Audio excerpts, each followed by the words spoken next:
The arrival of the last freight train in Black Hollow was an event marked not by fanfare, but by a collective, weary sigh. It was the groan of iron on iron, a sound that sliced through the heavy, damp air of a spring that refused to fully commit.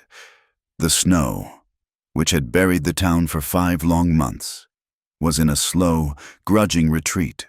It clung stubbornly in the shadows of the Sawtooth Mountains, lingered like a shroud on the north-facing slopes of the sparse ranches, and turned the single and wide street into a treacherous mire of mud and slush. The air smelled of wet pine, cold earth, and the distant, lonely scent of wood smoke. From the cavernous, rattling maw of a car that stank of sawdust and old cattle, Nora Ellis descended. She did not need the offered hand of the brakeman, a gesture he seemed to make more from habit than genuine courtesy. Her worn leather boots found the muddy ground with a solid, sure-footed grace that belied the precariousness of the landing. The first thing anyone in Black Hollow noticed about Nora Ellis was her height. She stood a breath shy of 6 feet, a stature that in a city might have been called stately. But here, in the cramped world of low-slung cabins and hardened, compact men, it was an anomaly. It was a statement she made without ever opening her mouth. Her shoulders were broad, not with fat, but with the dense, capable muscle of a woman who had never known a day of leisure. In one hand, she clutched the handle of a leather suitcase. It was old, its surface cracked and webbed like parched earth, its corners scuffed down to the pale underhide. It was a valise that had seen too many miles and held too few comforts. In her other hand, protected from the damp air inside her worn wool coat, was a letter. The paper was soft and folded into a neat, tight square, the creases worn thin from 100 hopeful inspections. It was her talisman, her proof of purpose. It was a letter from a Mr. Jedediah Brewster, offering her the position of housekeeper at his ranch, 5 miles west of town. The pay was modest, but it included room and board. For Nora, who had spent the last 2 years drifting from one temporary mending job to another since her father's passing, it represented the solid ground she craved more than food or warmth. A few men, loitering on the porch of the general store, stopped their low conversation. They didn't nudge each other or make any overt display. They simply watched. Their gazes were heavy, unblinking, a mixture of raw curiosity and a kind of rural appraisal, the same way they might size up a new horse or a storm cloud building over the peaks. Nora felt the weight of their eyes like a physical touch. She had felt it her entire life, from the time she had shot up past all the other girls, and then all the boys. She had been a landmark, a subject of whispers and poorly veiled jests. She had learned long ago not to flinch. She settled a simple, unadorned bonnet more firmly on her head, its ribbons already damp, and squared her shoulders. The armor of dignity was the only kind she possessed. She asked the station master, a man whose face was a roadmap of wrinkles, for directions to the Brewster place. He pointed a gnarled finger down the muddy track that passed for a main street. "Keep the mountain on your left. Can't miss it. Only place out that way with a whitewashed fence, though it's more gray than white these days." He squinted at her, his gaze traveling from her boots to the top of her bonnet. "You, the new housekeeper?" "Yes, sir, Nora Ellis," he grunted, a sound that held no welcome. "Brewster's expecting a woman." The implication hung in the cold air between them, sharp and clear. Nora simply nodded, her expression unreadable. "I am a woman, sir." The walk was longer than 5 miles felt on a map. The mud was a greedy, sucking thing, clinging to her boots and trying to pull her down with every step. The town of Black Hollow petered out quickly, its handful of clapboard buildings giving way to the vast, intimidating emptiness of the valley. The ranches were islands in a sea of melting snow and raw earth. The houses hunkered down against the wind, smoke rising from their stone chimneys in thin, lonely plumes. The silence was immense, broken only by the squelch of her own steps and the mournful cry of a distant hawk circling against a slate-gray sky. She kept her eyes on the horizon, on the promise of that gray-white fence. The letter in her coat was a small, warm spot against her chest. She imagined the life it promised, a clean, small room of her own, the rhythmic, honest work of kneading bread, scrubbing floors, mending clothes, the quiet satisfaction of a well-kept home. She did not dream of riches or romance. She dreamed of belonging somewhere, of being a useful, ordinary part of a place, instead of a perpetual, towering outsider. She dreamed of a day when no one stared. Finally, she saw it, a line of fencing, leaning in places, the whitewash peeling like sunburnt skin. Beyond it, a modest, sturdy-looking house sat beside a large barn. A curl of smoke rose from the chimney, a welcoming sign that made her heart beat a little faster. Hope, she thought, was a stubborn, foolish thing. A man was sitting in a rocking chair on the porch, though it was far too cold for such a leisure. He was old, his back stooped even in sitting, with a grizzled beard that covered most of his face. As she approached, pushing open the sagging gate, he stopped rocking. His eyes, the pale, washed-out blue of a winter sky, followed her every step. They were not friendly eyes. Nora stopped at the bottom of the 3 wooden steps that led to the porch. She pulled the damp bonnet from her head, letting her plain brown hair, tightly pinned in a bun, show. She would not be accused of hiding. "Mr. Brewster?"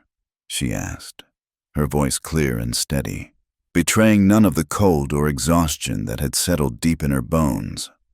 The old man squinted, his gaze sharp and critical. He looked her up and down, a slow, deliberate inspection that made her feel like livestock at auction. He saw the height of her, the breadth of her shoulders, the strength in her hands that were clasped around the handle of her suitcase. He saw a woman who could likely buck hay or split firewood as well as any man he could hire. He saw everything but what he was looking for. "I'm Nora Ellis," she continued, when the silence stretched into an insult. "I've come about the housekeeper position. I have your letter." She made a move to reach into her coat. "No need," he said, his voice a dry rasp, like stones grinding together. He finally pushed himself up from the chair, groaning with the effort. He was shorter than her by a head, a fact that seemed to deepen the scowl on his face. "There's been a mistake." Nora's hand froze. "A mistake, sir?" He gestured vaguely with a hand gnarled by arthritis and hard labor, encompassing all of her in a single, dismissive wave. All this. He took a step closer, as if needing to confirm the evidence of his own eyes. "The advertisement I sent to the agency in Denver, it asked for a housekeeper, a woman to cook and clean, keep the place from falling to ruin." He paused, chewing on the inside of his cheek. His eyes narrowed. "I hired a housekeeper, Miss Ellis," he said, the words falling like chips of ice. "Not a woman bigger than my horse." The words struck her with the force of a physical blow. It was not the first time she had heard such a sentiment. She had heard it in whispers from gossiping women, in crude jokes from drunken men, in the worried glances of potential employers who saw her size as a liability, an abnormality, something vaguely threatening, but she had never heard it said so plainly, so cruelly, to her face. Not at the end of a 1,000-mile journey, at the doorstep of a place she had allowed herself to call hope. For a long moment, she said nothing. The world seemed to shrink to the space on that porch, to the cold air, to the pale, merciless eyes of the old man before her. She could feel the stares of the mountains behind her, the judgment of the vast, empty land. A hot, shameful flush crept up her neck. The instinct to flee, to turn and run back down the muddy track and never look back, was a powerful current pulling at her. But just as strong was a core of pride, forged in a lifetime of such moments. That would not allow her to break. She would not give him the satisfaction of her tears. She would not beg.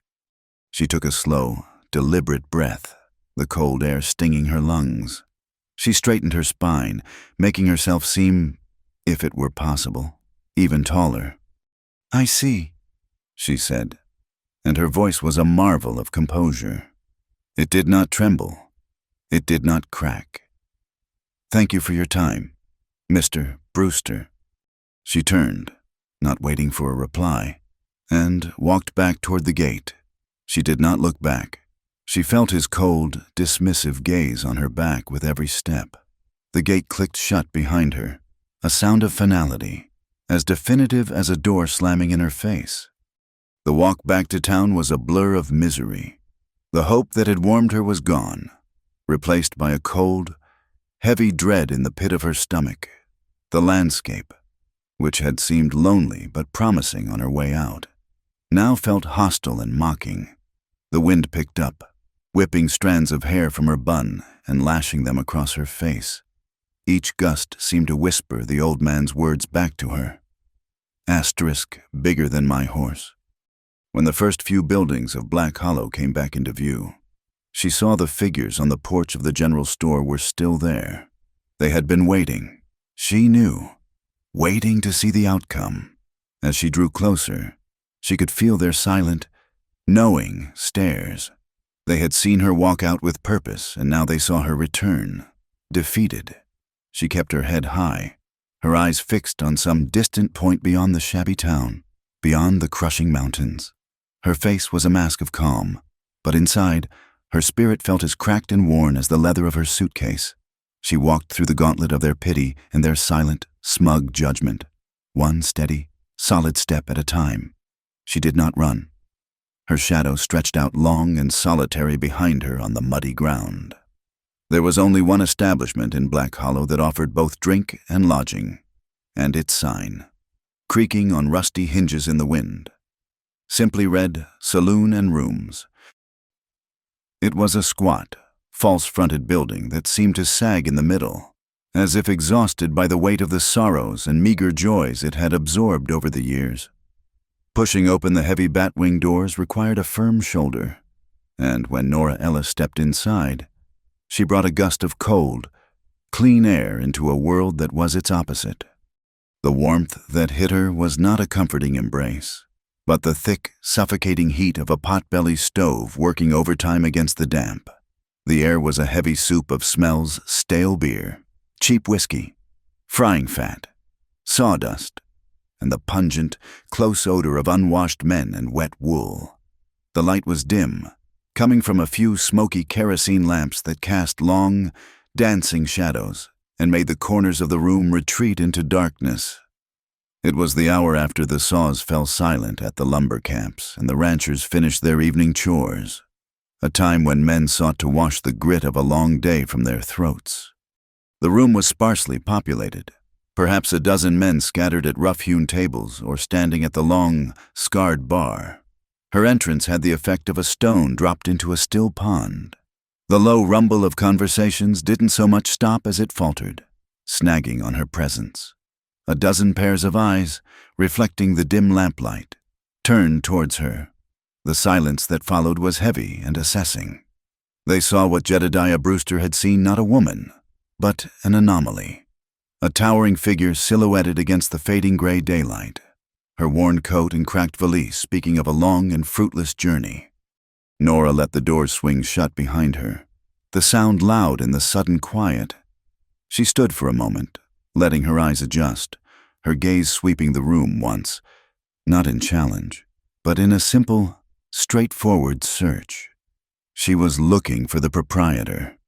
Every instinct screamed at her to turn and face the cold again, to choose the honesty of the wind over the veiled hostility of this room. But her feet were numb with cold, and her stomach was a hollow ache. Pride was a fine thing, but it wouldn't keep her from freezing to death. She began the long walk to the bar. It felt like walking a gantlet. She kept her chin up and her eyes forward, focusing on the stern-faced, gray-haired woman polishing a glass behind the counter. She could feel the stares like insects crawling on her skin. She could hear the whispers start, rustling like dry leaves in the corners of the room. "That's her," a low voice rasped. "The one went out to Brewster's place." A snicker followed. "Reckon old Jedediah found he didn't need a new barn after all." The whispers grew bolder as she passed, fueled by cheap liquor and the pack mentality of lonely men. They weren't speaking to her. but for her, ensuring each verbal barb landed. Might have hired her on to wrestle his bull. Could put a saddle on her and ride to Denver. A man at a table near the bar, his face flushed and his beard stained with tobacco, leaned his chair back on two legs, blocking her path. He grinned, showing gaps in his teeth. Evening, ma'am, he slurred, his eyes traveling the length of her with a lewd slowness. You looking for work? I got a stump on my land that's been giving me trouble. A woman your size could likely pull it out with her bare hands. A wave of raw, braying laughter erupted around him. It filled the room, bouncing off the low, smoke-stained ceiling. It was the cruelest sound in the world. Nora stopped. Her knuckles, clutching the handle of her suitcase, were white. Every muscle in her body tensed, coiled for a fight she could not win and did not want. She could have snapped his chair out from under him. She could have answered with a retort so sharp it would have sobered him instantly. She had 1,000 angry, bitter replies stored away from a lifetime of such encounters. But she did none of those things. She looked down at him, her face a calm, unreadable mask. She held his gaze for a single, silent second, and in that second, her utter lack of fear or reaction seemed to unnerve him more than any shout would have. Without a word, she stepped around his outstretched legs and continued to the bar. The laughter behind her faltered, dying out into a few uncertain chuckles. She placed her valise on the floor beside her and met the gaze of the woman behind the bar. The proprietor, Martha, had a face like a knotted piece of wood, hard and weathered. But her eyes were sharp and missed nothing. I need a room, Nora said. Her voice was low, but it carried in the relative quiet. Just for the night. Martha finished polishing the glass, holding it up to the light to inspect for smudges. Her expression was neutral, giving nothing away. Got 1 room left, 2 bits, pay now. She was a businesswoman. Trouble was bad for business, but so was an empty room. Nora reached into the small reticule she kept pinned inside her coat, her fingers fumbling with the clasp, her hands still trembling with suppressed anger. Before she could produce the coins, a voice came from a table in the darkest corner of the saloon. It wasn't a loud voice, but it had a certain quality, a low, gravelly timbre that cut through the remaining murmurs and commanded attention without demanding it. Martha? Every head turned, including Nora's. A man sat alone, his chair tilted back against the wall, his hat pulled low, casting his face in shadow. He had been there the whole time, a silent observer. He hadn't laughed, he hadn't jeered or whispered. Nora remembered noticing him briefly when she entered a point of stillness in the room's coarse energy. He hadn't stared at her like the others. His had been a quick, assessing glance, the kind a man gives a horse he's thinking of buying, not with insult, but with an eye for substance and soundness. Then he had looked away, back into his glass. He now lifted his head slightly, and the lamplight caught the hard line of his jaw. He was looking at Martha, not at Nora. Give her the room with the fireplace, he said. The one in the back. It was not a suggestion. It was a simple statement of fact, delivered with an effortless authority that brooked no argument. He then dropped his gaze back to the half-empty glass of amber liquid in his hand, dismissing the entire affair as settled. The man who had taunted Nora shifted uncomfortably in his chair, suddenly finding the pattern of the wood grain on his table fascinating. The other men grew quiet, turning back to their own drinks. The entertainment was over. The quiet man in the corner had, with 10 simple words, put an end to it. He hadn't defended Nora's honor or challenged her tormentors. He had simply fixed the problem.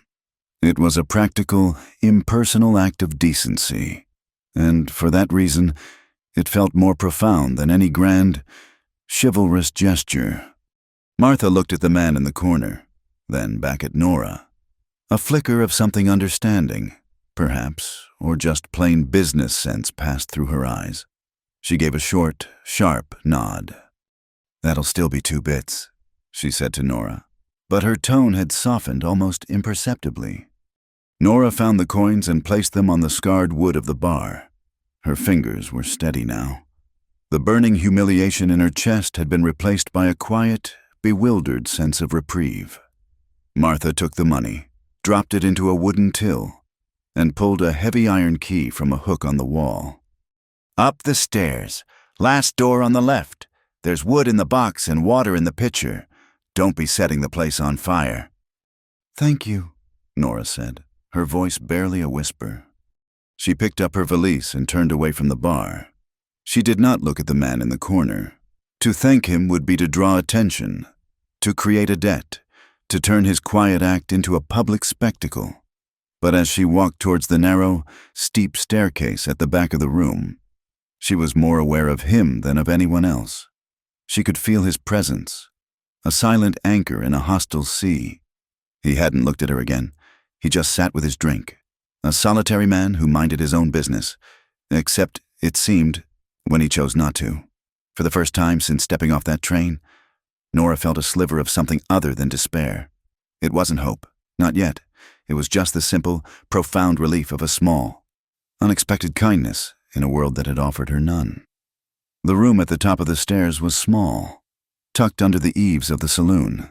Its ceiling slanted sharply on one side, forcing even a person of average height to stoop. For Nora, it meant she could only stand fully upright in the very center of the floor. The air was cold and still, thick with the dry, clean scent of old, unfinished pine and the faint, dusty smell of disuse. It was furnished with a narrow cot, a small washstand with a ceramic pitcher and bowl, and a single, straight-backed chair next to a tiny table. But in the corner, set into a brick hearth, was a small cast-iron fireplace, a box of kindling and split logs beside it. It was this detail, this small provision of warmth, that made the room feel less like a cell and more like a sanctuary. Nora shut the heavy wooden door. The sound of the saloon's rough life below instantly muffled, distant. The iron key felt heavy and real in her hand. She slid the bolt across, a simple act that felt monumental. For the first time in what felt like an eternity, she was in a space that was entirely her own, sealed off from the staring, judging world. She knelt by the hearth, her long limbs folding awkwardly in the cramped space. With skilled, practiced hands, she laid a fire, and soon a small, hungry flame was licking at the kindling. As the fire caught and grew, it pushed back the room's chill, its flickering light softening the hard angles of the walls and painting the ceiling with dancing, golden shadows. She sat in the lone chair, her suitcase at her feet, and simply watched the flames. The warmth seeped into her bones, thawing the deep, internal chill that missed her. Brewster's words and the saloon's mockery had left behind. But physical warmth could not hold back the tide of despair for long. The events of the day replayed in her mind, each humiliation as sharp and fresh as when it had happened. She was an outcast, a failure. She had spent the last of her money to get to this God-forsaken town, chasing a promise that had turned to dust at her feet. With a heavy sigh, she opened her valise.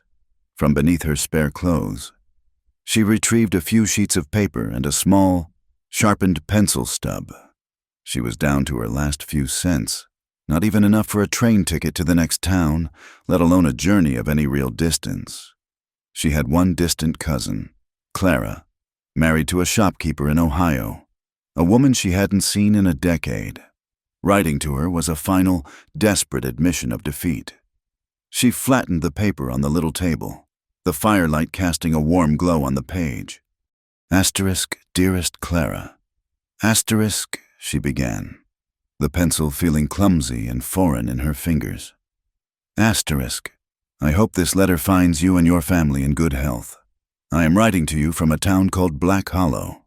My plans to take up a position here have not worked out as I had hoped. The country out here is very hard, and I find myself in a difficult position. Asterisk. She paused, chewing on the end of the pencil. How could she explain the truth? How could she write? Asterisk. I was turned away because the man thought I was too big, asterisk. The shame of it was a bitter taste in her mouth. She felt her throat tighten. She was about to write the humiliating words, to ask for a loan, to beg for just enough money to run away from this place, when her gaze fell upon the contents of her open suitcase. Lying on top was her other dress. It was a simple garment of dark green wool, a color chosen for its practicality, for its ability to hide dirt and wear. There was no lace, no ribbon, no concession to fashion of any kind. It was severe in its simplicity, and she had made every stitch of it herself. She had bought the fabric with money earned from mending miners' clothes in a camp in the territories.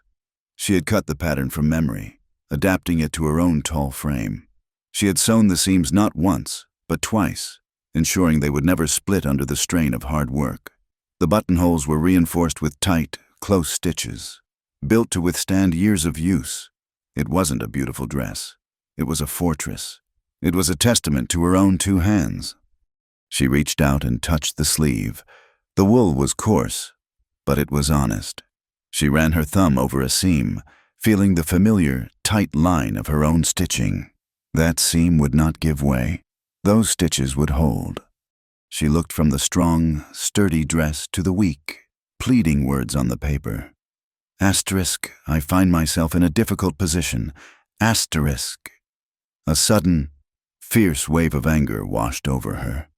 An anger directed not at Brewster or the men in the saloon, but at herself. She was not a weak, pleading person. She was the woman who had sewn this dress. She was strong. She was capable. Her hands knew how to work, how to create, how to mend what was broken. With a sharp, decisive movement, she crumpled the letter in her fist, the paper crackling in protest. She would not run. She would not beg. This town owed her nothing, but she owed it to herself to not be chased away by ignorance and cruelty. She would not give them the victory of her departure. A new plan, fragile but determined, began to form in her mind. She would stay, not forever, perhaps, but for a week. She would give herself 1 week. She would turn this small, safe room into a workshop. She would sell the one thing she had left to offer the skill in her fingers, the strength of her stitches. If she could earn enough for a ticket out, she would leave with her head held high, not as a fugitive from failure, but as a woman who had paid her own way. The next morning, she rose with the first gray light. She found a flat piece of kindling and used a bit of charcoal from the hearth to write 3 simple words on it, asterisk, asterisk. Sewing and mending, asterisk, asterisk. She took it downstairs. The saloon was empty save for Martha, who was sweeping the floor with vigorous, angry strokes. Nora approached her hesitantly. "Ma'am," she began, "would it be all right if I put this near the door? I do good work. I just need to earn my fare to leave." Martha stopped sweeping and looked at the sign, then at Nora's face. She saw the lack of pity-seeking in her eyes, the straightforward, business-like determination. She gave a curt, non-committal grunt and gestured with her chin towards a small, dusty notice board by the entrance. "Long as it don't cause no trouble." Nora tacked the sign to the board and retreated back to her room. For 2 days, nothing happened. The silence from the town was absolute. She spent the time mending her own clothes, reinforcing the seams on her coat, darning a thin spot in a stocking. With each stitch, she felt her resolve harden, but as the second day bled into a cold, lonely evening, a knot of despair began to tighten in her chest. The week was slipping away, and her savings were dwindling to nothing. On the morning of the 3rd day, there was a light, hesitant knock on her door. Nora's heart leaped. She opened it to find a woman who was nearly as wide as she was tall, with a kind, wrinkled face and hands stained with flour. It was Mrs. Gable, the preacher's wife. In her hands, she held a man's heavy work shirt. "You the one who does mending?" she asked, her voice quiet but clear. Her eyes were curious, but not unkind, as she took in Nora's height. "Yes, ma'am, I am. My husband, He's a good man, but hard on his clothes. Mrs., Gable said, holding out the shirt. The fabric at the elbow was worn so thin it was transparent. Can you patch this with a strong patch? Mind you, one that will hold. I can, Nora said simply. She took the shirt. The fabric was clean and smelled of lye soap. I'll use a double-stitched inset patch. It will be stronger than the original fabric. Mrs., Gable raised an eyebrow, impressed by the technical term. How much? 3 cents, Nora replied. The price was fair, and Mrs. Gable nodded.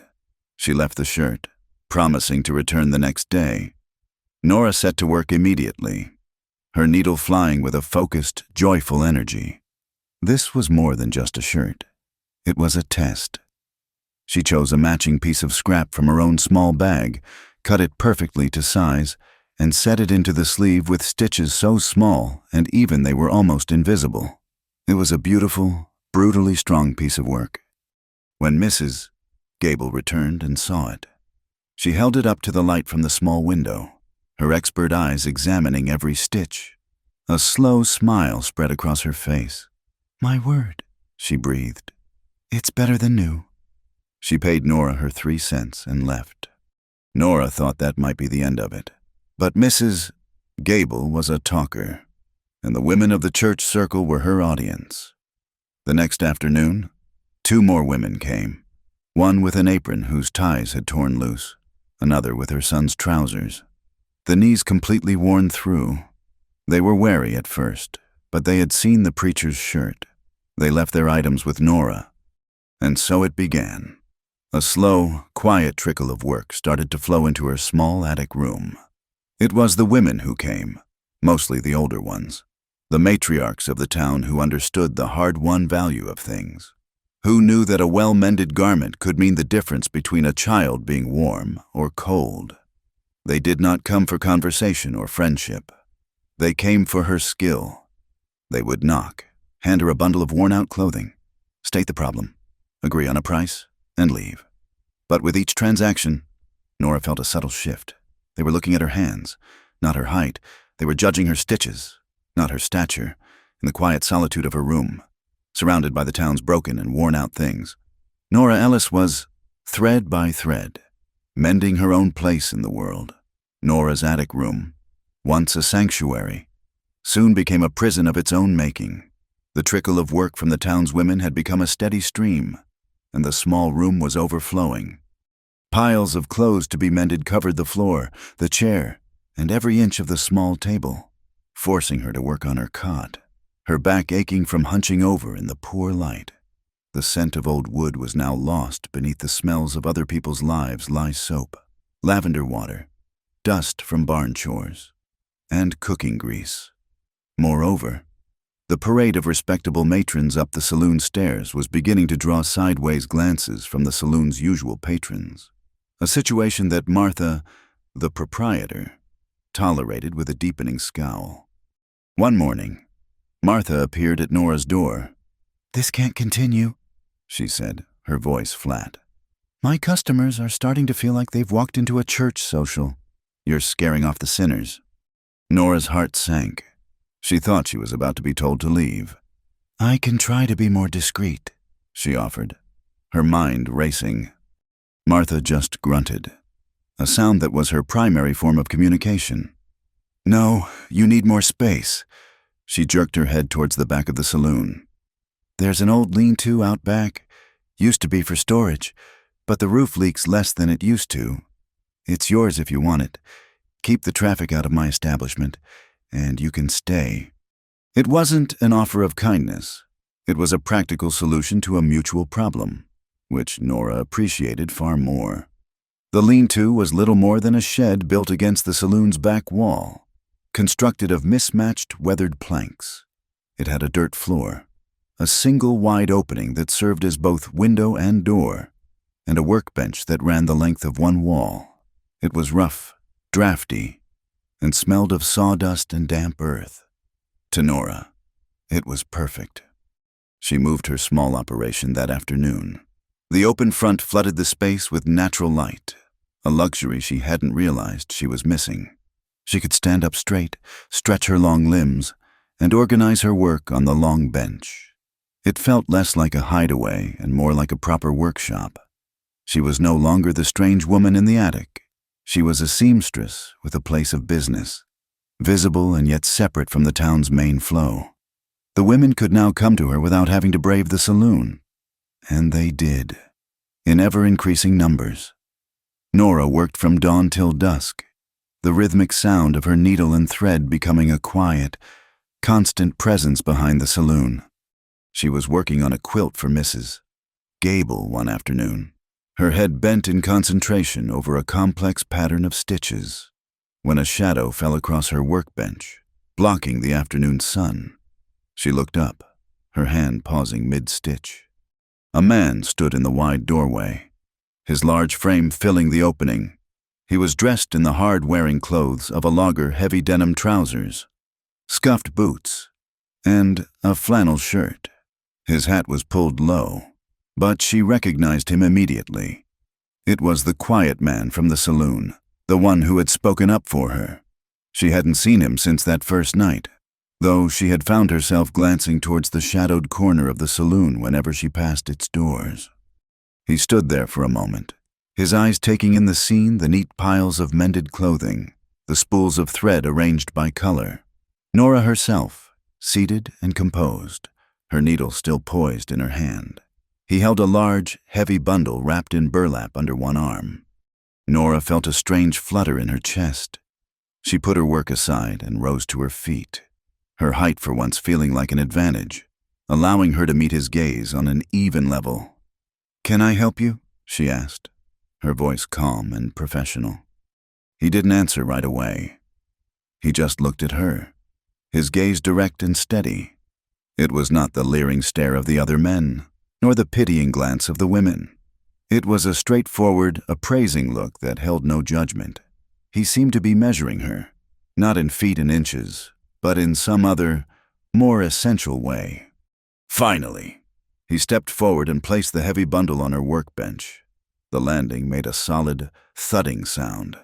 He untied the rope holding the burlap, and the contents spilled out a cascade of heavy, rough-spun work shirts. They were all in varying states of disrepair. Seams were split at the shoulders from the strain of lifting. Sleeves were torn by errant branches, and buttonholes were ripped open.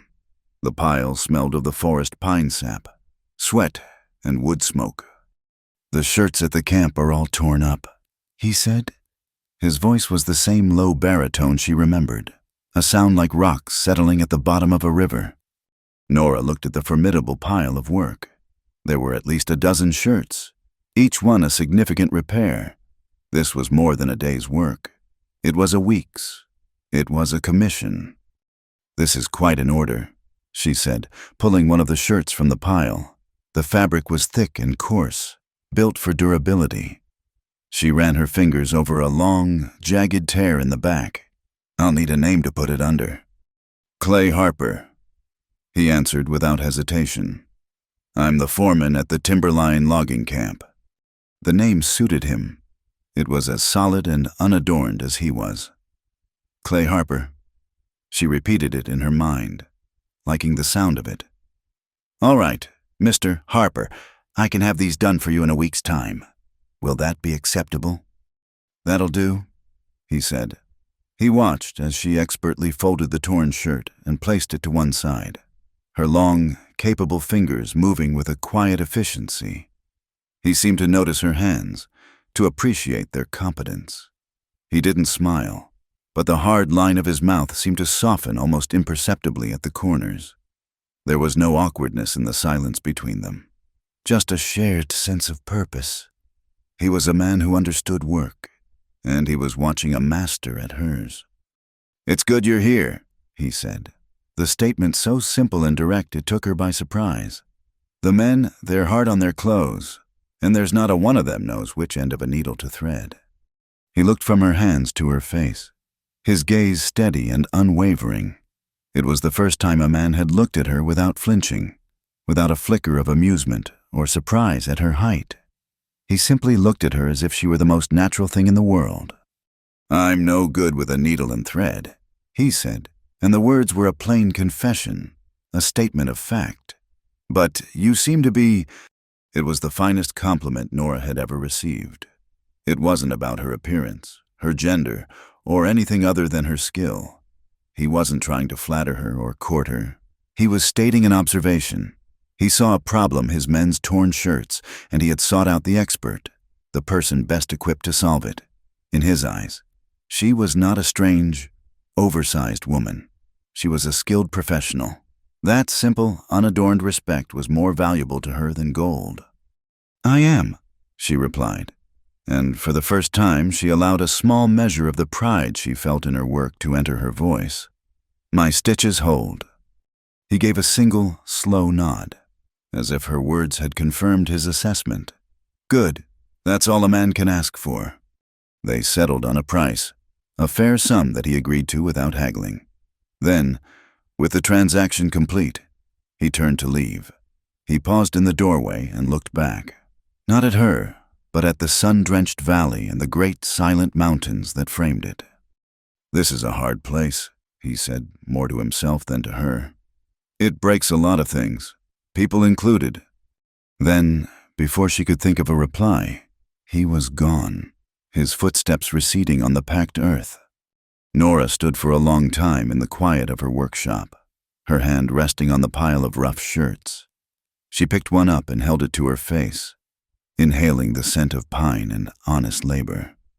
Each tear and rip was a story of a day's work, of muscle and sweat and the fight to carve a living from an unforgiving land. Mending these shirts felt different from mending the women's aprons and dresses. It felt like she was mending a part of the town's very heart. She thought of Clay Harper's direct gaze, his sparse words, and his simple acknowledgement of her worth. He had not offered her charity or pity. He had offered her work, and in doing so, had given her a foothold in this town that felt more solid and real than anything she had yet known. She unfolded the first shirt, threaded her needle, and set to work, her stitches small, even, and stronger than iron. The weeks that followed the arrival of the loggers' shirts settled into a new and surprising rhythm for Nora. Her lean-to workshop became a recognized part of Black Hollow's landscape. The quiet, steady rasp of her needle pulling thread through thick fabric was as constant a sound as the blacksmith's hammer or the rumble of freight wagons. She was no longer just the tall woman, a subject of gossip and speculation. She was Nora, the seamstress, a designation of skill and purpose that she wore more comfortably than any dress. Her initial plan to stay for 1 week had stretched into a month, and then 2, the pile of coins in the small tin box under her cot growing steadily, no longer just a train fare out, but the foundation of a life. Saturday was market day, a time when the entire valley seemed to decamp to the town's main street. Ranchers brought in wagons of produce, their wives setting up tables of preserves and baked goods. Trappers laid out their pelts, and a traveling tinker sharpened knives and repaired pots. Nora had found her own place in this small economy. She would bring a stool and a basket of her finished mending, and the women who couldn't make it to her workshop during the week would collect their items, pressing a few coins or a bundle of fresh eggs into her hand in exchange. She spoke little, but she smiled more easily now.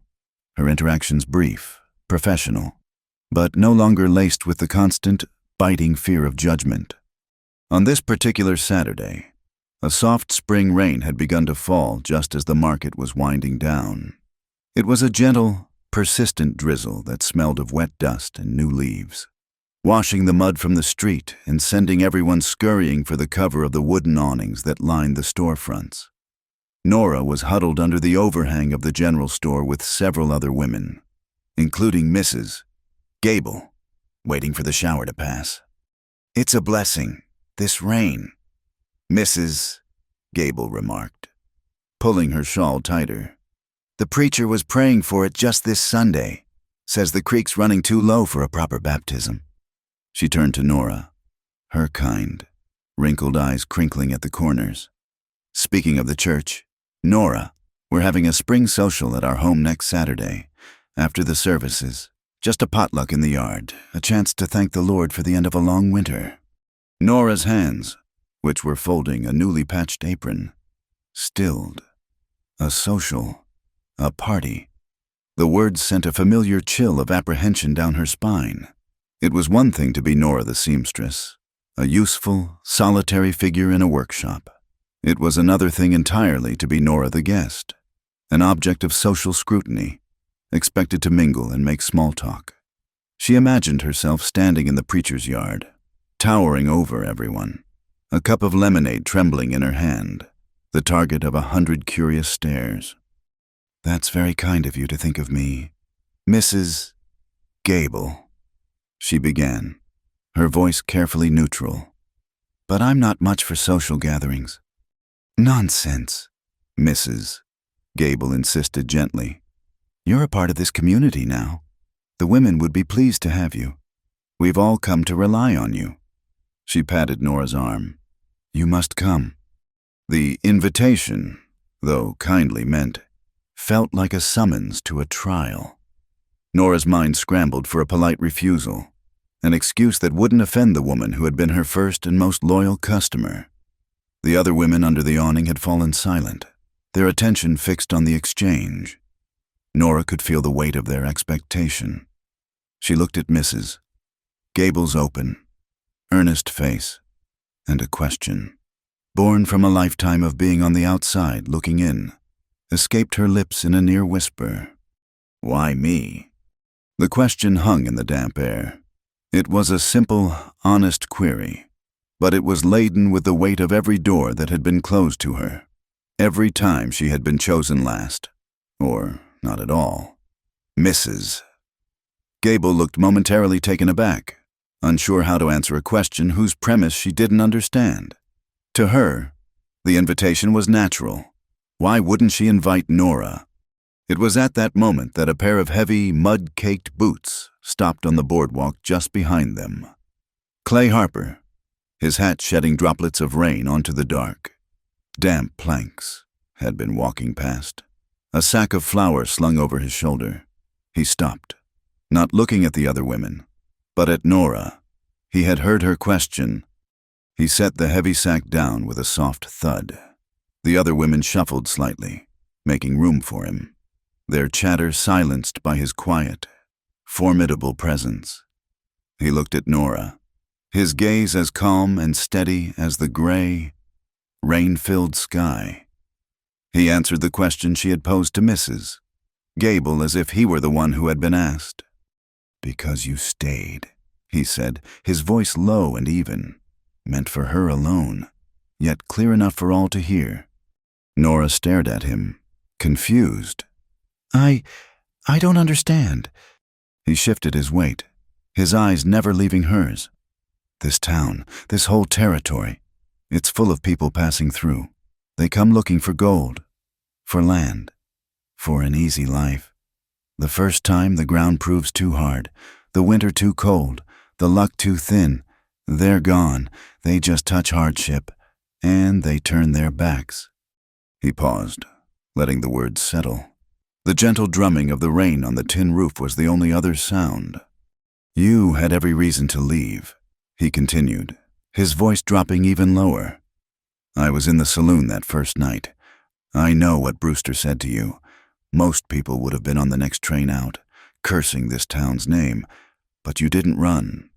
He gave a slight, almost imperceptible nod towards her basket of mended clothes. "You found your own ground, and you held it. People here respect that. They respect the ones who stay." He said it all so plainly, with no hint of sentiment or flattery. He was simply stating a fact, explaining the unwritten code of this hard land to her, and in his words. Nora saw herself for the first time not as a failure who had gotten stuck, but as a survivor who had endured. He had seen past her towering height, past her shy, reserved nature, and had recognized the core of her, the stubborn, resilient spirit that had refused to be broken. He saw her strength, and he named it *steadfastness*.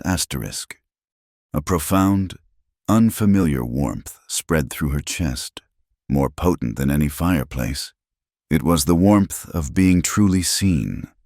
She looked at the faces of the other women. In their eyes, she no longer saw pity or curiosity, but a reflection of Clay's sentiment, a quiet, grudging respect. They hadn't invited her out of charity. They had invited her because she had earned her place. For the first time in her life, Nora felt no need to apologize for who she was. She didn't have to excuse her height, or her quietness, or her solitary nature. Those things were incidental. The person she was, the person Clay Harper had just described, was someone worthy of respect, someone who belonged. Clay picked up his sack of flour. The conversation, as far as he was concerned, concluded. He gave her one last, lingering look, a look that held a universe of unspoken understanding, and then turned and walked on, his broad shoulders disappearing into the misty rain. The shower was already passing, and a sliver of watery sunlight was breaking through the clouds. The air smelled fresh and clean, as if the world had been washed anew. Nora turned back to Mrs. Gable, a small, genuine smile gracing her lips for the first time. "I would be honored to come to the social," she said, her voice clear and steady. "Thank you for asking me." The church social was, to Nora's profound surprise, a quiet success. She had arrived in her severe green wool dress, feeling as conspicuous as a pine tree in a field of daisies. But the townspeople, following the lead of the preacher and his wife, were surprisingly welcoming. They were a people who valued substance over style, and Nora's quiet dignity and the undeniable quality of her work had earned her a measure of that substance. Clay Harper was there. He did not seek her out, but their paths crossed near the long refreshment table. He simply handed her a plate with a thick slice of apple pie on it. "Mrs. Gable's," he said by way of explanation. "She wins the prize every year." They stood for a few minutes by the fence overlooking the valley, the conversation as simple and sparse as the landscape. They spoke of the late spring, the quality of the timber up on the mountain, and the price of feed at the general store. It was a conversation of such profound ordinariness that it felt extraordinary to Nora. For a few brief moments, she did not feel like a spectacle. She felt like a woman talking to a man about the shared realities of their world. But she was not blind to the glances. She saw the way the other women watched them from under the brims of their bonnets, the way the men's conversations paused as Clay approached her. They were two solitary figures, and by standing together, they had created a beacon in the center of the town's social landscape, drawing every eye.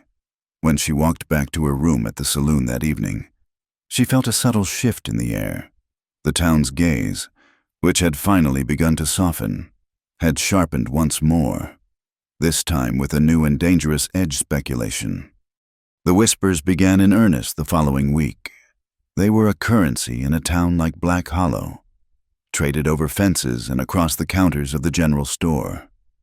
Nora had become the town's most valuable coin. In church on Sunday, as she sat alone in a back pew, she could feel the weight of eyes on her, a physical pressure between her shoulder blades. She could sense the conversations happening behind cupped hands after the final hymn was sung.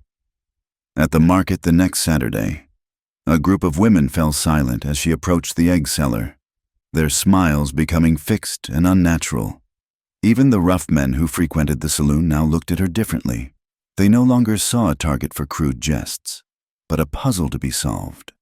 They would watch from the balcony as she entered her workshop, their faces clouded with a kind of proprietary curiosity. She was no longer just the tall seamstress. She was Clay Harper's something. And in Black Hollow, Clay Harper was not a man to be taken lightly. Nora learned the reason for this a few days later. While waiting for the storekeeper to weigh out a bag of flour, she overheard two women talking in low, serious tones. "Never been the same since," one of them said, shaking her head. "It's been 5 years, but he still carries it like it was yesterday." "Sarah Bishop was a light in this valley," the other replied with a sigh. "So full of life, pretty as a picture. It was a fever that took her, came on so fast. They were to be married that spring. The whole town was getting ready for the wedding. He built half that new room on his cabin for her, the first woman added, her voice dropping to a near whisper as she glanced towards Nora. He hasn't hammered a single nail on it since the day they buried her. And now, this. Nora's blood ran cold. She understood now. Clay Harper was not just a quiet, solitary man. He was the town's widower, a figure of preserved tragedy. And the woman he had been engaged to, Sarah Bishop, was a sainted memory, a delicate, beloved daughter of the valley. Nora, the tall, plain-spoken outsider, was seen as a trespasser, treading on the hallowed ground of the town's collective grief. She was the wrong shape, the wrong history, the wrong everything, to be standing in the shadow of a ghost. The whispers finally found a voice one afternoon, in the form of an old woman named Eliza Pritchard. She was Sarah Bishop's aunt, a woman whose face was a permanent mask of stern sorrow. She appeared at the entrance to Nora's workshop, her black dress seeming to absorb the afternoon light. She did not raise her voice or cause a scene.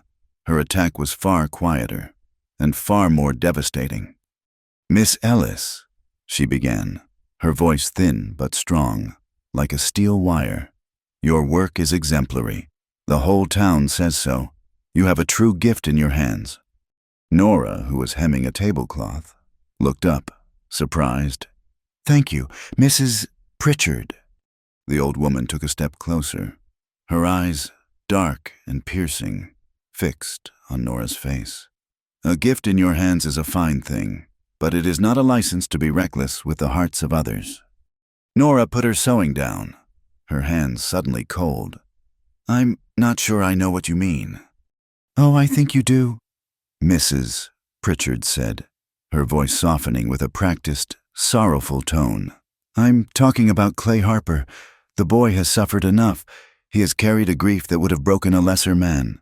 He deserves peace, the memory of our Sarah. It is a delicate and precious thing to this valley." She paused, letting the implication hang in the air between them.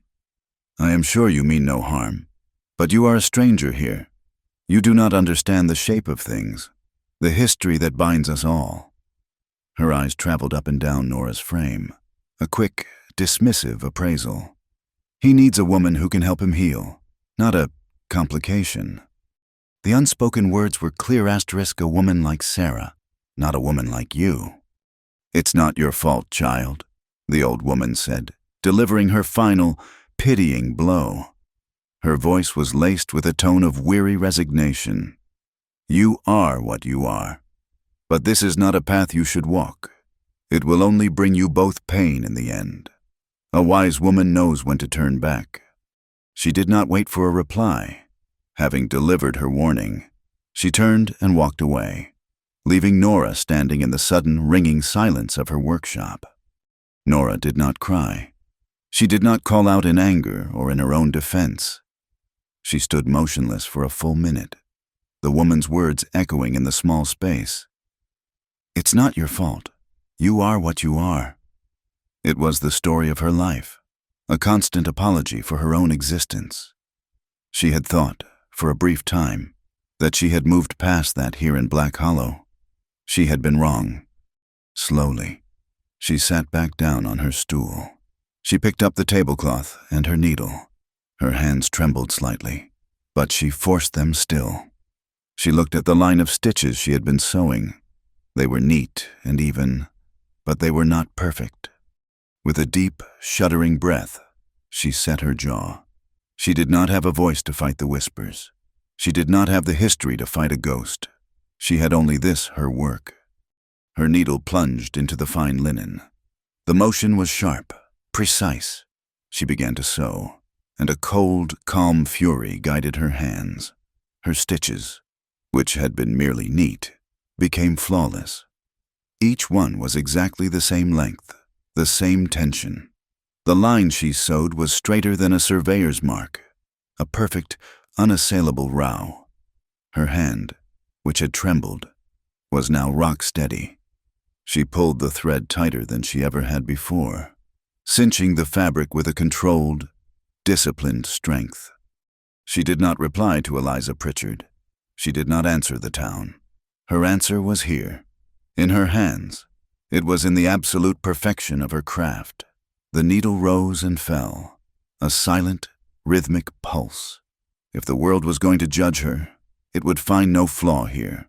This she could control. Stitch by perfect stitch, she sewed her defiance into the fabric, creating a line of beauty so straight and so strong that nothing and no one could break it. The spring, which had arrived with such gentle promise, was a liar. Winter had been waiting in the high peaks, gathering its strength for one last, savage assault. It returned in the dead of night, not as a gentle snowfall, but as a howling blizzard, a bitter north wind screamed down from the mountains, carrying a blinding curtain of thick, wet snow. The temperature plummeted, and the hopeful, muddy ground froze solid once more. The world shrank to the confines of Black Hollow, and the town itself seemed to retreat. Its windows shuttered, its streets empty save for the shrieking wind. In her lean-to workshop, Nora worked by the light of a single kerosene lamp.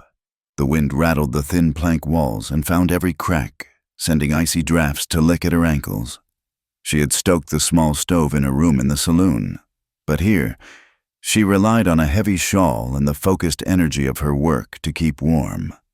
She was mending a heavy canvas tarp for one of the ranchers, her needle moving with the flawless, relentless rhythm that had become her armor and her answer to the town's whispers. The perfection of her stitches was a small point of order in a world that felt increasingly chaotic. She had felt the town's chill long before the blizzard arrived. After Eliza Pritchard's visit, the polite nods had become fewer, the smiles more strained. She was an unwelcome complication, and the town was quietly, patiently waiting for her to disappear. She had ignored them, burying her hurt and her loneliness in her work. But the isolation was a heavy cloak she could not shrug off. A sound, distinct from the howl of the wind, made her pause. It was a frantic, desperate pounding on the main doors of the saloon. It wasn't the knock of a late-night customer. It was the sound of an emergency. She put down her work, her heart suddenly beating faster, and pulled her shawl tighter, cracking open the workshop door to listen. The saloon doors burst open, and a figure, completely caked in snow, stumbled inside. It was a young logger from the timberline camp, a boy named Billy, no more than 18. He was gasping for air, his face pale with cold and fear. "It's Harper," he cried, his voice cracking. "It's Clay. He's hurt bad." Nora pushed her door open further and slipped into the saloon's main room. The few men who had braved the storm were gathered around the boy, their faces grim in the lamplight. Martha stood behind the bar, a towel frozen in her hand. "What happened, son?" one of the men asked, helping the boy into a chair. "The Old North Trail," Billy stammered, his teeth chattering uncontrollably. "A section of it. The thaw must have weakened it. A pack horse went through. It was a deep pit, an old washout. The horse was screaming, thrashing. Clay went in to get the ropes on him. He was hauling on the line when the edge gave way again. He fell." A heavy silence filled the room, broken only by the boy's ragged breathing and the fury of the wind outside. "Fell how?" Martha asked, her voice sharp. "Hard," Billy whispered, his eyes wide with the memory. "Right onto a broken stump at the bottom. A branch. It went right into his side. We got him out, but, God, there was so much blood. We're bringing him down on a stretcher. But the storm. We need Doc Miller. Right now." A wave of collective hesitation swept the room. Doc Miller was nearly 70. His hands knotted with arthritis. And the trail down from Timberline, treacherous on a clear day, would be a death trap in a blizzard like this. To take a wagon out in this was to risk not one life, but several. While the men exchanged uncertain glances, Nora moved. The whispers, the warnings, the memory of Eliza Pritchard's cold eyes, it all vanished, burned away by the white-hot certainty of action. Clay was hurt. Nothing else mattered. "I'll go to the doctor's house," she said. her voice cutting through the indecision. It was not a question or a suggestion. It was a statement of fact. The men turned to look at her, their expressions a mixture of surprise and respect. "Someone get a wagon ready, the big one from the livery, and we'll need blankets. Lots of them." She was already moving, pulling on her heavy coat and wrapping a scarf around her head. She did not wait for them to argue. She was out the door and into the teeth of the blizzard, her tall frame leaning into the wind as she made her way down the deserted street to Doc Miller's small cottage. The journey that followed was a nightmare of biting wind and blinding snow. A rancher named Peterson, a man whose children's clothes Nora had mended, took the reins of the heavy wagon, his face a grim mask of concentration. Nora sat beside him, holding a shielded lantern high, its feeble, swinging light barely penetrating the swirling chaos. The snow stung her face like needles, and the cold was so intense it felt like a physical weight, pressing the air from her lungs, but she did not waver. She kept her eyes fixed on the darkness ahead, her mind focused on one thing, meeting the men coming down from the mountain. They found them less than a mile from town, a small, desperate procession of ghosts emerging from the whiteout. 4 loggers, their shoulders hunched against the storm, carried a makeshift stretcher. Clay lay upon it, covered in blankets, his face a waxy, unnatural white in the lantern light. His eyes were closed, and a dark stain was spreading on the bandages they had wrapped crudely around his side. They got him into the back of the wagon, into the nest of blankets Nora had prepared. She climbed in beside him, ignoring the protests of the other men. "I'll keep the blankets on him," she said, her tone leaving no room for argument. "You men need to help Peterson with the horses." The ride back was a slow, lurching agony. Nora knelt beside the stretcher, shielding Clay's face from the driving snow with her own body, constantly adjusting the blankets, her hands touching his forehead to check for fever. He was cold, too cold. He didn't stir. They brought him not to the saloon, but directly to Doc Miller's house. The small clinic room smelled of dried herbs, carbolic acid, and wood smoke. The old doctor, his hands surprisingly steady, went to work immediately, cutting away the bloody shirt. Nora stayed. She held the lamp, its light unwavering. She boiled water. When the doctor asked for linen for bandages, she took a clean petticoat from her own valise, which she had thought to bring, and tore it into neat, precise strips with her strong, capable hands. She worked in silence, a focused, calming presence in the grim, quiet room. The wound was deep and ugly. The doctor cleaned it, stitched it, and packed it with a poultice that smelled sharply of yarrow. Through it all, Clay remained unconscious. "The blood loss," the doctor muttered, shaking his head. "And the cold. He's strong, but we wait now. That's all we can do." The loggers, exhausted and frostbitten, eventually left to find warmth and whiskey at the saloon. Doc Miller, weary to his bones, went to rest in his chair by the fire, leaving Nora alone with the patient. She pulled a stool to the side of the cot where Clay lay. The storm still raged outside, but in the small, warm room, the only sound was the soft hiss of the lamp and Clay's shallow, ragged breathing. She watched him for hours, her gaze tracing the hard lines of his face, now slackened by pain and exhaustion. She saw the new lines of strain around his eyes, the paleness beneath his weathered skin. This was the man who had seen her, truly seen her, when no one else had. This was the man who had respected her for the one thing she could control, her will to stay. Sometime near dawn, as the wind began to finally relent, his eyelids fluttered. He groaned softly, his head moving from side to side on the pillow. Nora leaned closer, taking a damp cloth and gently wiping his brow. His eyes opened, just a crack. They were clouded with fever and confusion, and for a moment, they didn't seem to register who she was. Then, a flicker of recognition. His lips, dry and cracked, moved, forming a single, whispered question. "You're still here." His voice was a mere rasp, so quiet she almost didn't hear it. But the question was immense. It was not about the room. It was about everything. It was about the town, and the whispers, and Sarah Bishop's ghost, and the crushing weight of expectation. He was asking if the world had finally driven her away. Nora's throat tightened. She reached out and took his hand. It was cold, but his fingers feebly tried to close around hers. She squeezed it gently, a firm, steady pressure that was both an anchor and a promise.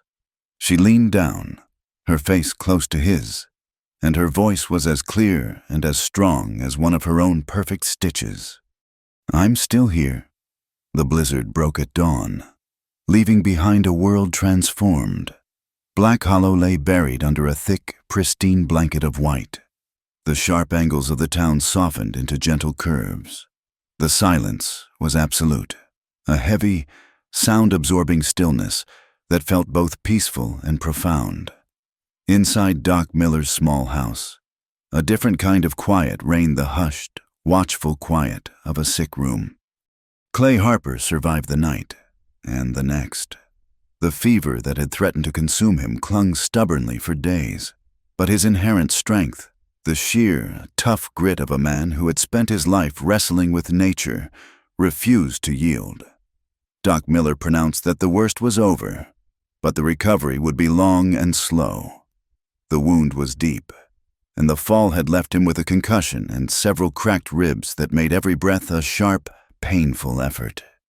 He was moved from the small clinic room to a slightly larger patient room at the back of the house, a space with a bed, a chair, and a window that looked out onto a snow-laden pine forest.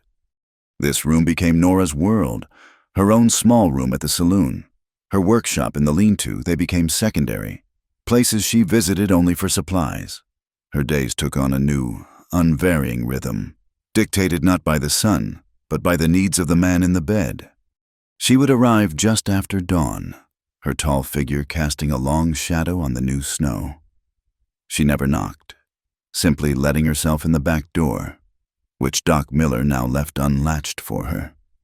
She would bring a covered pot of thin, nourishing broth, made with chicken she bought from a local farmer and herbs from the doctor's own garden. She would heat it on the small stove in the main room, the savory smell a quiet announcement of her presence. She would feed him the soup herself in the early days.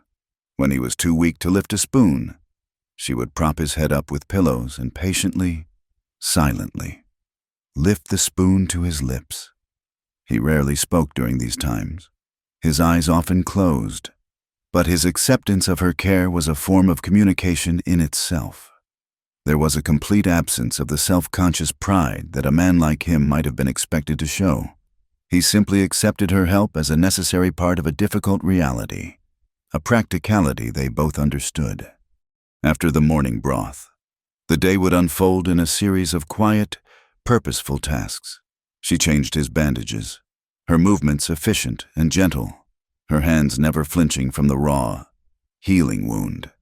She kept the fire in the hearth fed, ensuring the room was always warm. She brought fresh water from the pump, the icy handle burning her palms, and kept a cool cloth on his forehead when the fever spiked. In the long, silent afternoons, when he was sleeping or simply resting with his eyes closed, she would set up a small, portable workshop of her own. The day after the accident, young Billy had appeared at the doctor's back door, his face a mixture of awe and concern, holding a bundle of torn shirts. "The boys, they said to bring these," he'd mumbled, "and to ask how he is." So, a corner of the sick room was now Nora's. She would sit in the single straight-backed chair by the window, the winter light falling on her hands as she worked, the quiet snip of her scissors, the soft rasp of thread being pulled through fabric, the faint click of her thimble. These sounds became the room's heartbeat. She would mend the loggers' shirts, her stitches as perfect and as strong as ever, and send them back with Billy. A silent message to the camp that order was being maintained, that their foreman's world was not falling apart. Sometimes, when Clay was awake and lucid, His eyes would follow her hands as she worked. He would watch the needle rise and fall, a look of quiet contemplation on his face. He seemed to draw a kind of comfort from the steady, productive rhythm of her work. It was a language he understood better than words. As his strength slowly returned, a new ritual was added to their days. He was still too weak to read, the words swimming before his eyes, so Nora would read to him. She would pull her chair closer to the bed, and in her low, clear voice, she would read from the week-old newspapers that came in on the freight train, or from a tattered copy of a farmer's almanac she found on the doctor's shelf. She read about politics in Washington, shipping news from Boston, the price of grain in Kansas, and predictions for the next season's weather. They were impersonal, practical things, facts and figures that anchored them to a wider world beyond the four walls of the sick room. They never spoke of what she was reading, but he would listen, his breathing evening out, the lines of pain on his face seeming to soften. They spoke very little, but the silence between them was not empty. It was a shared space, filled with a deep, unspoken understanding. It was the quiet of two solitary people who had found a strange, unexpected harbor in each other's presence. The town, with its whispers and its judgments, felt a world away. Mrs. Gable came by once with a pie, her visit a flurry of well-meaning but flustered chatter that seemed to exhaust Clay. Eliza Pritchard never came at all. The town was content to let Nora handle the difficult, intimate work of nursing, while they kept a respectful, watchful distance in this small, warm room. Nora was not an outsider, and Clay was not a tragic figure. They were simply a man and a woman, bound together by a crisis and a quiet, growing reliance. One evening, nearly 2 weeks after the accident, a full moon rose over the snow-covered pines, flooding the room with a pale, ethereal light. Nora had lit a single candle on the bedside table, its flame a small, warm point in the cool, silver and blue light of the room. She had finished her mending for the day and was simply sitting, her hands folded in her lap, watching the steady rise and fall of Clay's chest as he breathed. She thought he was asleep. He spoke without opening his eyes, his voice low and raspy, but clearer than it had been in days. "My father used to say you can tell the strength of a man by the company he keeps." Nora was so startled by the sudden words that she almost jumped. She remained still, waiting. He opened his eyes and turned his head on the pillow to look at her.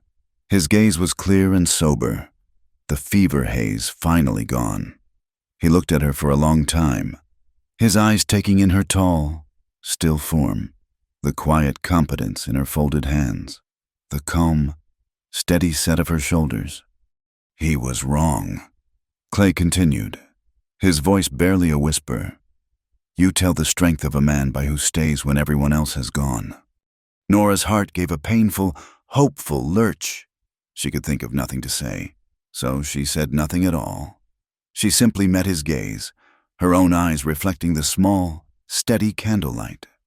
He looked away from her, his gaze drifting towards the window and the moonlit forest beyond. He seemed to be searching for words, a rare and difficult task for him. "Up on the mountain," he said softly. "There's an old oak, stands alone on a ridge. It's been struck by lightning twice. The winds tried to tear it down 100 times, but it's still there. Biggest, strongest thing for miles." He fell silent for a moment, and Nora held her breath. She knew this was not about a tree. He turned his head back to look at her, and his eyes were filled with a profound, aching sincerity. He had seen the whispers. He had known the cost of her staying. "If I were that oak," he whispered, the words so quiet she had to lean forward to hear them, "then you would be the earth, solid, silent, holding everything in place." The words settled in the quiet room, as simple and as powerful as the land itself. It was not a declaration of love, not a poem or a pretty compliment. It was a statement of elemental truth, a recognition so deep and so absolute that it left no room for doubt. He had looked at her and seen not her height, not her plainness, not her status as an outsider. He had seen her very soul, the quiet, unyielding strength that she herself had never thought to name. Nora did not answer. There were no words for the feeling that was blooming in her chest, a warmth that spread through her veins and settled deep in her bones. She simply reached out, her long fingers covering his hand where it lay on the wool blanket. She gave it a gentle squeeze, a silent acknowledgement, a promise. His fingers, stronger now, curled around hers and held on. Outside, the moon shone down on a silent, sleeping world, and inside the small room, two solitary souls were no longer alone. Clay's recovery was a slow, stubborn battle, fought in the quiet confines of the doctor's house, but while his body was mending, a different kind of threat was gathering, moving with the speed and predatory silence of a wolf. A land speculation company from Philadelphia, having heard of a possible railroad expansion, had sent an agent to Black Hollow. His name was Mr. Davenport, a man who dressed in fine Eastern wool, spoke in smooth, persuasive sentences, and saw the valley not as a home, but as a commodity. He saw the towering pines of the timberline territory as quick profit, and in Clay Harper's debilitating injury, he saw an opportunity. He moved quickly, petitioning the newly formed town council for a special meeting. His proposal was simple and seductive. His company would buy the entire timberline logging territory for a generous cash sum. He spoke of investment, of a new hotel, of the prosperity that would flow into Black Hollow like a river of gold, to a town built on hard labor and meager returns. The offer was a powerful temptation. The meeting was set for the following Tuesday in the schoolhouse, the largest public building in town. "You can't go," Nora told Clay the morning of the meeting, her voice firm as she changed the dressing on his side. He had been allowed to return to his own small cabin at the edge of town, but he was still weak, his movements slow and pained. "You're not strong enough." "It's my land they're talking about," Clay said, his jaw tight with effort as he sat up. "My crew, my life's work. If I'm not there, it's the same as surrendering." Nora saw the unyielding resolve in his eyes and knew it was useless to argue. If his body was weak, his spirit was not. She said nothing more, instead finding his sturdiest flannel shirt, one she herself had mended, and helping him into it, her hand steadying him as a wave of dizziness washed over him. That evening, the schoolhouse was filled to capacity, the air thick with the smell of kerosene, damp wool, and anxious humanity. Every landowner and business proprietor was present. Ranchers stood along the back wall, their faces weathered and grim. Shopkeepers sat in the front rows, their expressions a mixture of greed and caution. And scattered throughout the room were the loggers from the timberline camp, their arms crossed over their chests, their loyalty to their foreman a silent, defiant force. When Clay entered, leaning heavily on Nora's arm, a hush fell over the room. His face was pale and drawn, but his back was straight, and his eyes, though shadowed with pain, missed nothing. He was a wounded lion, still the king of his territory. Nora helped him to a chair near the front, acutely aware of the dozens of eyes that followed them. She saw Eliza Pritchard in the crowd, her face a mask of disapproval. She saw Mrs. Gable, who offered a small, worried smile. Nora took a seat on the bench behind Clay, prepared to be nothing more than a silent support, a pillar for him to lean on. Mr. Davenport spoke first. He was slick and eloquent, his voice painting a beautiful picture of a future Black Hollow, a town of wealth and ease. He spoke of progress and modern efficiency, subtly contrasting it with the old ways of a single man running a small operation. He never mentioned Clay by name, but he didn't have to. He spoke of the need for robust leadership and the risks of an enterprise dependent on the health of one individual. He concluded with a flourish, his cash offer hanging in the air like a ripe fruit, ready for the picking. A murmur of debate spread through the room. The temptation was real. Then, the council moderator, a portly man who owned the general store, turned to Clay. "Mr. Harper, your response." with Nora's help. Clay pushed himself to his feet. He gripped the back of the chair in front of him, his knuckles white. He took a deep, ragged breath to speak, but a spasm of pain shot through his side, so sharp and sudden that it stole the air from his lungs. A gray pallor spread across his face, and he swayed, his legs threatening to buckle. Nora was on her feet in an instant, her strong hand on his arm, steadying him. "Sit down, Clay," she whispered urgently. "You'll hurt yourself." He looked at her, his eyes filled with a frustrated fury. I have to speak." "Then let me," she said, the words coming out before she had even thought them through. He stared at her, a look of profound surprise on his face. The entire room was staring at her. A man in the front row, one of Davenport's supporters, called out, "She has no standing here, she's not a landowner." A cold fear washed over Nora, but then she looked down at Clay's face, at the desperation and pain etched there. She thought of his words to her in the sick room, that she was the earth that held the oak in place. The oak was in danger of falling. It was her turn to hold. She let go of his arm and took a single step forward into the aisle.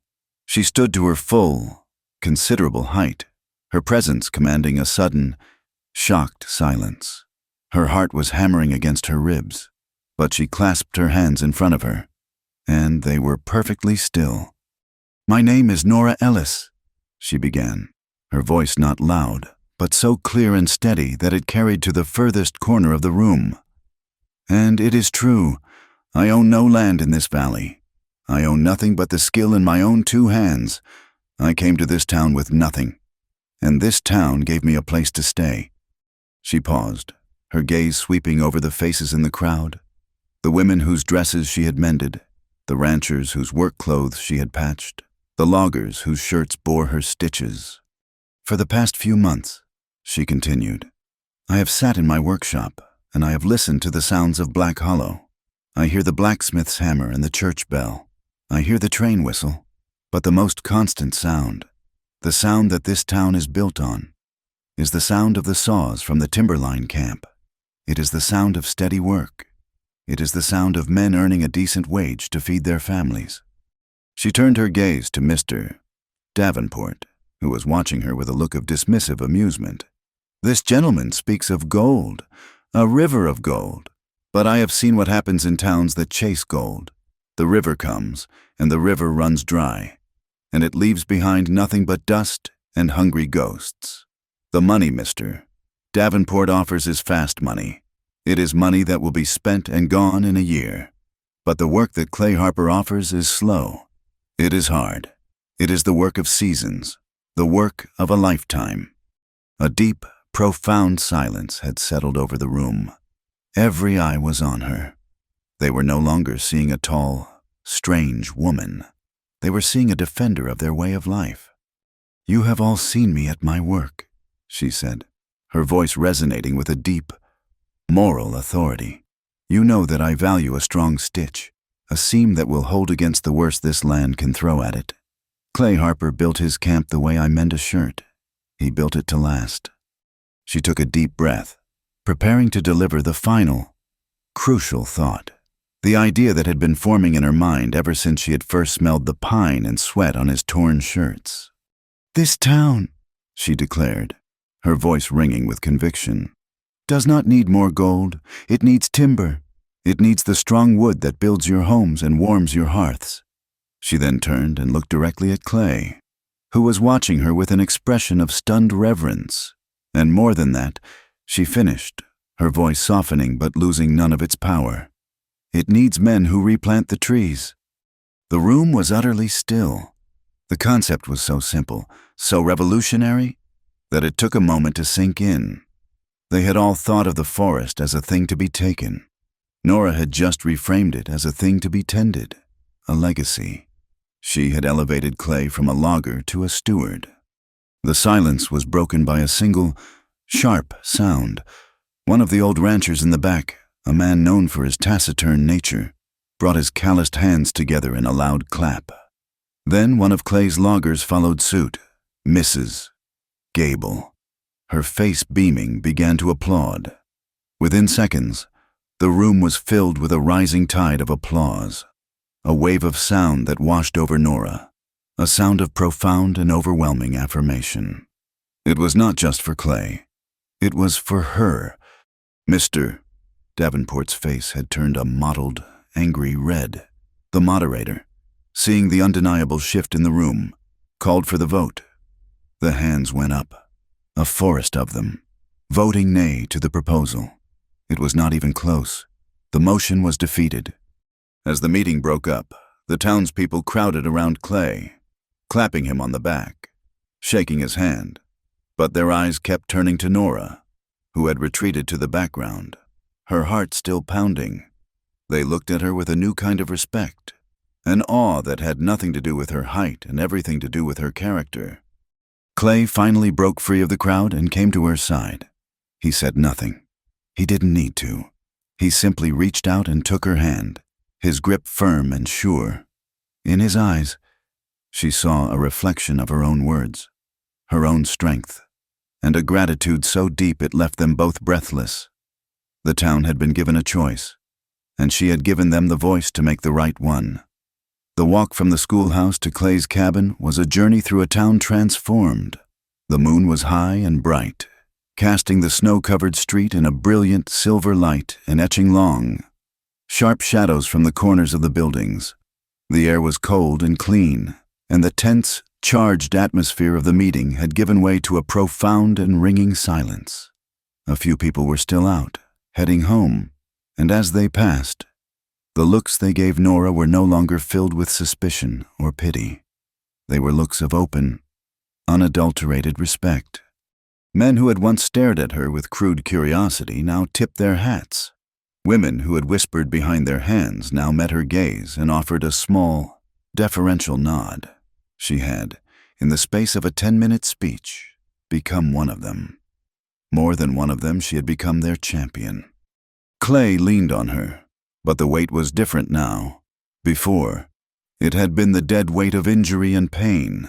Now, it was a willing, trusting reliance, a connection that went far beyond physical support. They did not speak. There were no words that could fill the space between them. A space that was now charged with the monumental events of the evening, with unspoken gratitude, and with the terrifying, thrilling prospect of a future that had, moments ago, seemed impossible. His cabin was small and solid, built of thick, hand-hewn logs, chinked neatly with clay. It was the work of a patient, capable man. A single lamp burned in the window, a warm, golden eye in the cool, blue-white landscape beside the main structure. Nora could see the dark, skeletal frame of a half-finished addition, the timbers stark against the snow. It was the room he had been building for Sarah Bishop, a silent, sorrowful monument to a life that had never been. It stood as a reminder of the ghost that had haunted this town and haunted this man. They stopped before the heavy plank door. The silence between them was no longer a comfortable quiet. It was a living, breathing thing, heavy with all the words they had never said, all the feelings they had never shown. Clay let go of her arm and turned to face her, leaning his back against the rough-hewn logs of his home for support.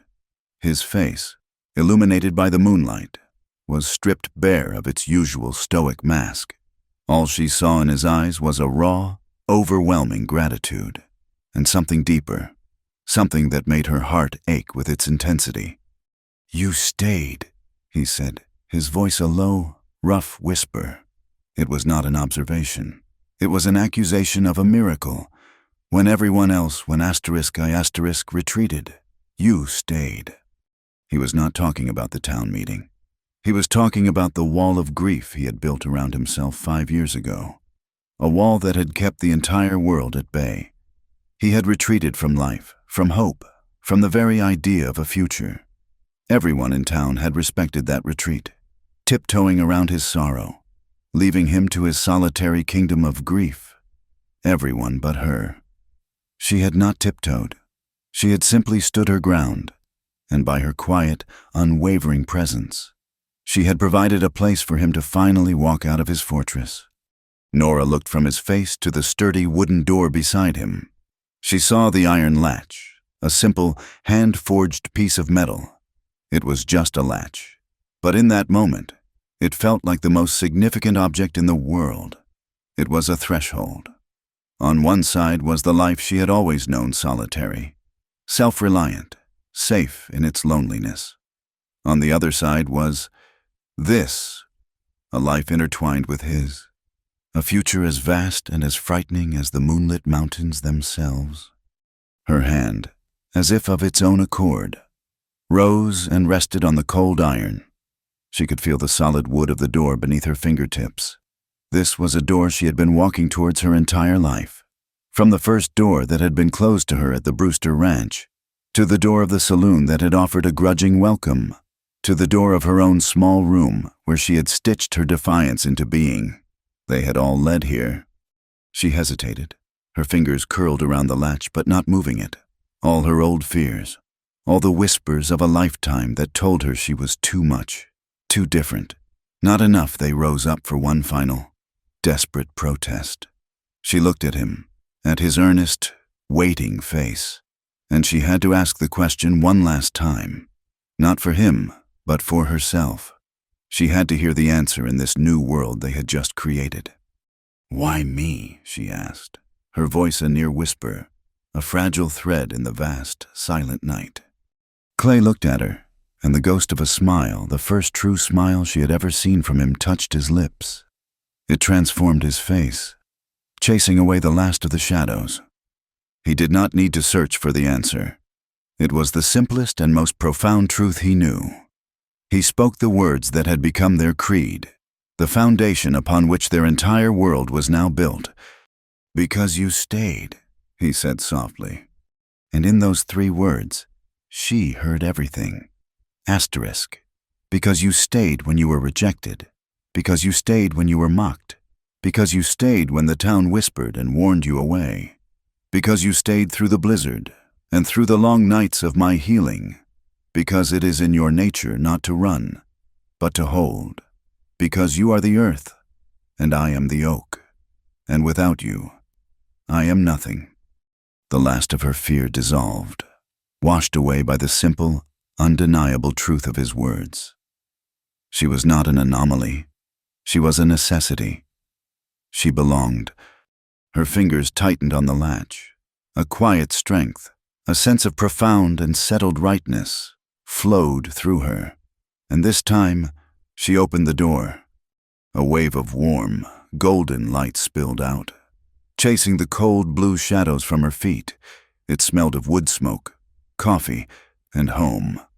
She opened it not to leave, but to step inside. Thank you for joining us on this journey to Black Hollow, from our little corner of the world to yours. We appreciate you spending your time with us. We'd love to know where you're listening from, so please leave a comment down below and share your thoughts on Nora and Clay's story. If these stories of the Old West stir your soul, we'd be honored if you'd subscribe to our channel, Wild West Stories, 1850 and give this video a like Every subscription and like helps these tales find a new audience. And if you'd really like to help our story travel further down the trail, consider hitting that hype button. It truly helps us get these stories heard by more folks. Until next time, happy trails.